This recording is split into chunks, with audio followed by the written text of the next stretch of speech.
Welcome to The Bid, where we break down what's happening in the markets and explore the forces changing the economy and finance. I'm your host, Oscar Pulido.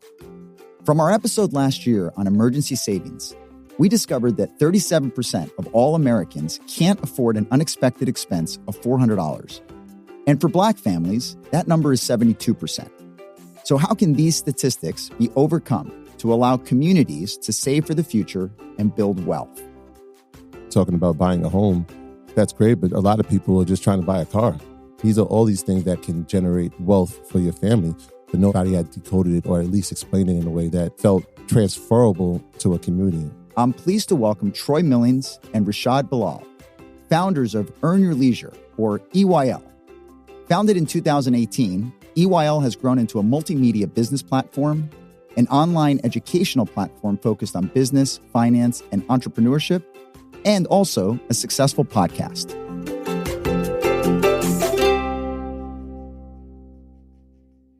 Thank you guys for joining us on The Bid. Thank you for having us. Thank you for having us. So Troy and Rashad, tell us a bit more about the Earn Your Leisure story. How did this become a personal passion for you? And maybe tell us a little bit about your stories, your personal stories of how you met and what caused EYL to come to life. We met in middle school. We grew up together in the same town, a small town in Westchester County. And we just became friends, played basketball together. As we started to choose our professional careers, he was a teacher in the Bronx, and I was a financial advisor when I came out of college. So we combined to have financial literacy by working in the classroom, teaching financial literacy to kids. That spread to social media and a variety of other things that was happening at the time with the beginning of Instagram. Me as a financial advisor using Instagram to grow my practice outside of the traditional realm of cold calling and going to networking events and doing seminars. And I saw that the new age of social media would be a good way to grow the practice and to get attention on my financial services business. And that was the birth of Earn Your Leisure 5 years ago. It came at the perfect intersection of our careers. Like you said, I was teaching. He had just started his financial advising career. Originally, it was just to scale his brand when he was trying to figure out how to become a celebrity financial advisor. It was like, how do we do it? We need a hashtag because that's big on social media. I said, look, Earn Your Leisure is going to be the hashtag. It has to be the hashtag. It encompasses everything that people have a misconception about, right? They think that there's no hard work that goes into it. They think that everything is given. They think we're silver spoon kids because we're from Westchester. They never see the hard work that was put into the things we had to accomplish. Earn Your Leisure was the perfect title for it. It does seem if you're going to start a platform around financial literacy, no better combination to have than a teacher and somebody who worked in the financial sector. Tell us more about Earn Your Leisure. We described it as a platform. Really, there's a lot of initiatives that go on. Maybe tell us a bit about some of those initiatives. Yeah, we have a podcast network. So we have 6 shows under the umbrella. That's a major part of what we do as well as far as daily content that's produced on the social media side. Then we do events. We have a very big event called InvestFest, which is a financial literacy festival of sorts. We combine the best feels and elements of festival, a business conference, and kind of put it together. So that's in Atlanta every year. Last year we had 20,000 people there. We've had people like Steve Harvey and Tyler Perry, Rich Paul, Kathy Woods, Mike Novogratz, Dan Cathy. We also do other events. We were just on a world tour for our show Market Mondays, which is a stock market show. So we went to Ghana, Toronto, London, LA, and Chicago. We've done shows in South by Southwest, Art Basel, New York Fashion Week. The event aspect of it is very big for us. And then we're also working on curriculum for school districts. So that will be ready very soon.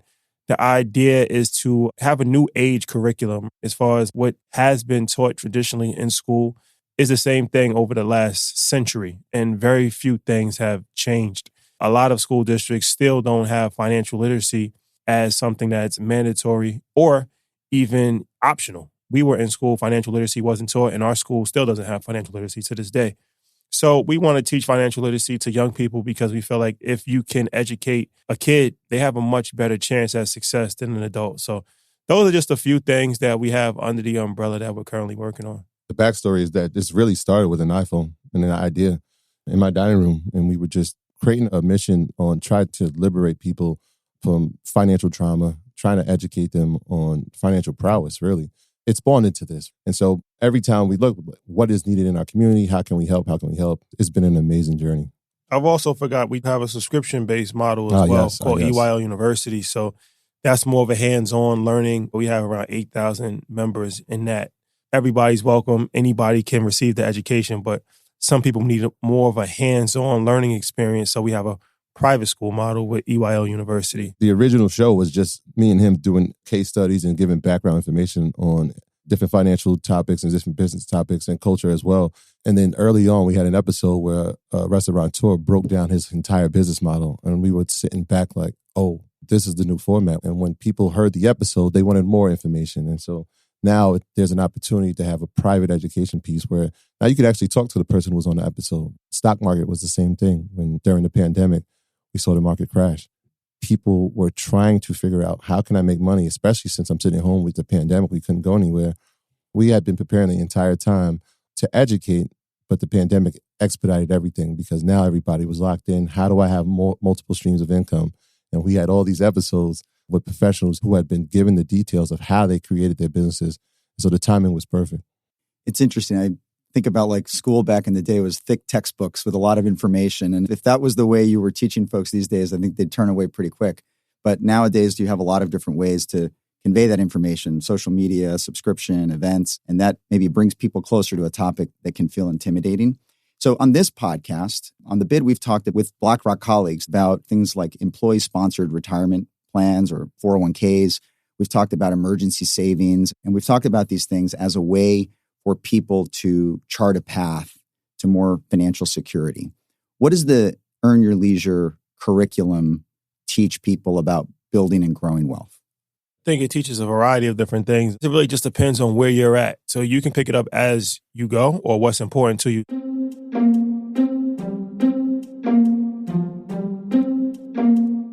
Credit, what does credit mean? How to build credit, how to utilize credit effectively, how to utilize business credit, how to build business credit. These are all things that's extremely important for individuals, employees, and entrepreneurs.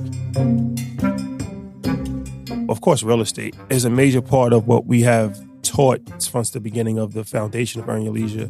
The biggest purchase in your life will be a home. And there's really no education on buying a home at any stage in life, right? From high school to college. If you don't know the process of buying a home, then you're really just relying on the bank to guide you through it. And especially if your parents were not homeowners, who's to know if you're getting taken advantage of? Who's to know if you're getting the best rate? Who's to know what a difference between a home that you're actually building from the ground up as opposed to a home that you're renovating? Stock market investing, of course. So educating people on what is an ETF? What is an index fund? What's the difference between an index fund and an ETF? Is it a good idea to invest in tech stocks, like individual stocks as opposed to collective? Saving for your retirement, getting the tax deduction for your 401k. What's the difference between a 401k and an IRA? What's the difference between an IRA and a pension plan? These are things, once again, that there's really no education for. Most people, the average American, their wealth is either in their 401k plan or their home. And those are two things that most people are very uneducated on. So teaching people about the fundamental aspects of the stock market, not just day trading, not just stock options, that's probably 10% of the information that we're providing. 90% of the information is more on the fundamental long-term investing and how to have the emotional intelligence for the stock market. That's another thing, right? Like people panic if you buy a stock and it goes down and you want to sell it. Then the stock goes back up and you start chasing it. Of course, we're in a new age, so you have to talk about Web3, crypto, artificial intelligence. But that's some of the core pillars that we've built the platform on. Yeah, I think it goes for all ages. And so when you're talking about buying a home, that's great. But a lot of people are just trying to buy a car and understanding the difference between leasing and buying and the advantage of it. What are the tax advantages of buying and leasing? What's the advantages of having it inside of your business name? And so when we talked about the 6,000 pound rule, right, this became a viral moment and we started hearing people discussing it around us. And it was like, wow, this is really good information. But it existed for so long. That's kind of why I was telling you prior to sitting down was that decoding process. These are all these things that can generate wealth from a sustainable standpoint for your family, but nobody had decoded it or at least explained it in a way that it felt transferable to a community. Demystifying the financial landscape, which we can relate to actually in terms of a lot of the discussions that we have on this podcast. And you also mentioned that the origins of Earn Your Leisure was for more like the students, children, or let's say high school students, but you notice that gap existed also at their level of their parents. So it was cross generations. And, that gets me to one of the findings that the Wall Street Journal reported on recently, which was that Black investors are now the biggest new group of retail investors. And goes on to say 68% of Black Americans under 40 are now investing. So why is this trend emerging now? I think it's incredible, first and foremost. If you look at the start of when they began taking the statistic, it was around 2019. It just so happens that we started our mission in 2019. And so I like to think that we had a little part to play in that. But it's encouraging because people are looking at themselves and saying, again, it goes back to that age-old adage, one income is too close to none. And it's tough to save your way to wealth. Investing is very important. And so to hear that statistic, to understand that people are looking at creating brokerages accounts and looking at their long-term financial gains, it's an incredible stat. We've seen and we've heard all the statistics. This is one of the ways to combat it. We can talk about real estate, we can talk about investing, but these are just steps. It's extremely humbling and gratifying to know that it's at that number, but let's see what happens when it's 90%, when it's 100%. Because like I said, it's tough. It's almost impossible to save your way to wealth. You have to invest. You have to create businesses and other ways to create generational income. I would say that the reason for that is social media. The New York Times had a term where they call it finfluencers, like financial influencers. There's been institutions around forever. There's been banks around forever, and that hasn't moved the needle. So having people that speak in a language that you understand and are relatable is something that is beneficial. So I definitely think that would probably be the majority reason for that uptick in young Black people investing. Let's go back to that cohort of Black investors now getting more involved in the market. What are they investing in? And do you see any trends among this cohort, among the Gen Z, the millennial type that you come across? You see a lot of people investing in tech stocks. Everybody's investing in right now. All the chip stocks, that's what's leading the market. Black investors, young investors, because they can relate to the company, they understand it, they know that artificial intelligence is now and is going to lead the future. We'll see how it plays out, but definitely that's something that has gotten people excited over the last 12 months for sure. Yeah, I'd be interested to look at the correlation between those accounts that they said that's 68% and the correlation between the amount of money that's been poured into ETFs. They've hit record numbers over the past 5 years. It's beautiful to hear, right? We're talking about what are they invested in rather than them not being invested. Tech, a lot of people are looking at opportunities around them more so than they ever have. The mindset has changed, but the vision and the landscape has changed as well. As now we're walking around seeing each thing that we probably have our eyes on has a company that is running it. So I think it's a beautiful time, but that correlation will probably be interesting. The amount of money poured into ETFs with the amount of new brokerage accounts that are open, especially for our community. When we talked about the various initiatives that EYL has going on, Rashad, I think you mentioned InvestFest. So let's just go back to that. I must confess, I did a little bit of research before this, and I found a video of, I think it was this past year's InvestFest. And I think there was a drone flying through the convention center. And I remember thinking, there's not just a couple hundred people there. It looks like a couple thousand. And you said it was 20,000. And it did occur to me, you might need a blimp to fly overhead if you want to capture the whole audience. So tell us more about InvestFest and tell us more about this term that I heard you say once, edutainment, how that captures, I think, what you're trying to do at InvestFest. When we were putting together InvestFest, we wanted to break the mold and be different. So even with the wording, festival was a word that I had never heard used in conjunction with finance or business. Now it has been used several other times, but at that point in time, I had never heard it. So if we can combine a festival element, and festivals have become very big over the last couple of years, especially music festivals. It was like, okay, well, how do we have the excitement of a music festival, but educational like a business conference? That shot that you saw, that room holds 15,000 people. So we wanted to create that rock star element, right? You come on stage and there's smoke and there's fire and Mike Novogratz walks out. So it's just like a different aspect to highlight entrepreneurs. But we also, as far as the edutainment, so just being in education and learning from teachers that in order to get kids' attention, you have to have some level of education attached to it, but it has to be entertaining at the same time. Adults are the same way. If you just make things plain and boring, people will check out. putting all of those things together and merging pop culture with business, which was the original thesis of Earn Your Leisure, was to blend pop culture with business. And that's happened in a real life format as far as InvestFest is concerned. So you have a vendor marketplace, you have the food experience, you have musical performances, you have live podcasts, you have a keynote address, you have panel discussions. It's all happening simultaneously. So that was something, like I said, I think that we broke the mold with InvestFest, and it's just grown every single year. One year, the first year we had around 5,000 people. The next year we had 14,000. Last year we had 20,000. It's just a lot of good energy. It goes back to that core principle that I talked about. That kid who walks in the classroom, sees a note on his desk and realizes that he's going to learn today about financial education through a lyric from his favorite artist. It's like, now the relatability is there. I could imagine edutainment in the classroom. All right, here's the Beyonce lyric. It's put some respect on my check, pay me in equity. Now this is a financial lesson. What's equity? How do you get equity inside of a company? That's always been the core principle, and it's been elevated to a point where now, like you said, InvestFest becomes a place. It's a center place for culture and business, right? People are looking to network. They're looking to raise funds. They're looking to potentially invest in people and in themselves. So we're very proud of it. This year will be no different. This year is going to be the biggest one yet.